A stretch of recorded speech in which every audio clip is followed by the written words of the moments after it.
की शुरुआत करेंगे और सबसे पहले हम बात करेंगे लखनऊ वासी के बारे में। जी हाँ, क्योंकि लखनऊ वासी हैं जो कामकाज जो करते हैं उसके साथ साथ अपने शौक को भी बहुत ही बखूबी तरीके से ये बरकरार रखते हैं।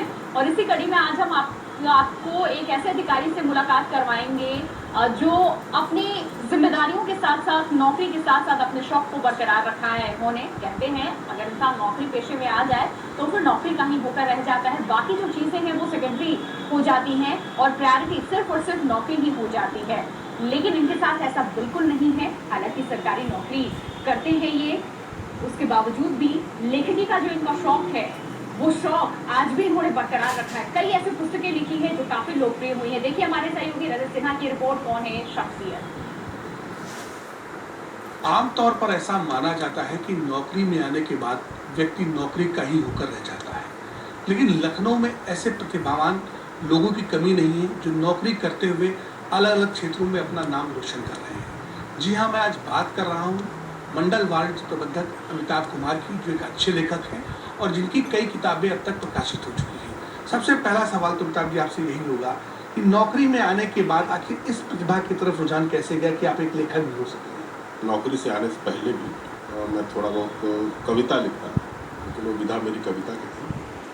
नौकरी में आने के बाद मतलब मेरी किताब लिखने का कोई नौकरी से संबंध नहीं है।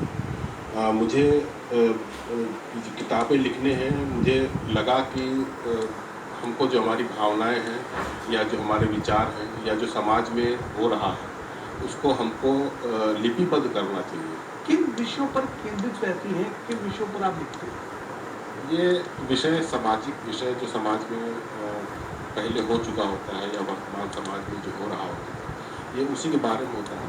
ये कोई मतलब कह तो सकते हैं कि कल्पना की कहानियाँ हैं, पर ये वास्तविक में जो समाज में हमारे समाज में जो वास्तविक घटनाएं हो रही होती हैं उसी पर ही आप अरे आपकी हालिया पुस्तक सरपंच थी, जिसका खुद इस चीज़ पर केंद्रित हो, जितना मैंने पढ़ा कि आप अभी भी पक्षधर इस बात पे आपने इस किताब में लिखा कि सरपंच जो प्रणाली है वो बनी रहनी चाहिए। तो देखिए, सरपंच जो है वो हमारी न्यायिक प्रणाली की सबसे छोटी इकाई थी, लेकिन सबसे महत्वपूर्ण इकाई जो आज के समय में प्रासंगिक हो गई है। लेकिन उस समय तमाम जो गांव स्तर के मुकदमे होते थे वो सरपंच स्तर पर ही निपट जाते थे, जिसका बोझ आज न्यायालय पड़ता है। ऑपरेशन लॉकआउट और स्कॉलर्स, इन किताबों में क्या लिखना चाहे आपने, क्या लिखा है? ऑपरेशन लॉकआउट हमारी सोशल मीडिया पर आधारित किताब है, जिसमें हमने एक कहानी के माध्यम से बताया है कि सोशल मीडिया के फ़ायदे और नुकसान क्या क्या है। इस किताब के माध्यम से मैंने दिखाया है कि दिल्ली के कुछ युवा हैं जिनको एक आतंकवादी गिरोह जो है वो सोशल मीडिया के माध्यम से फंसा लेता है और उसे कॉमनवेल्थ गेम में एक आतंकी साजिश की योजना बनाता है, जिसे फिर बाद में प्रशासन समय रहते उस पर कार्रवाई कर लेता है।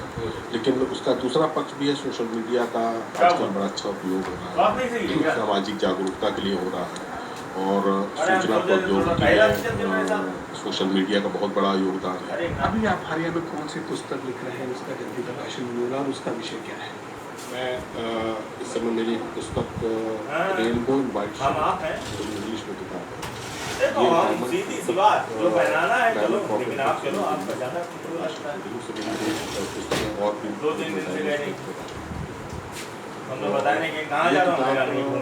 असल 60 में जो युवाओं की स्थिति थी उस पर हमने प्रकाश डाला है। युवाओं की स्थिति थी, वो समाज में किस प्रकार उनको आइसोलेटेड रखा जाता था और एक प्रकार से उनको मतलब समाज से अलग कर दिया जाता था, मुख्य धारा की समाज से अलग।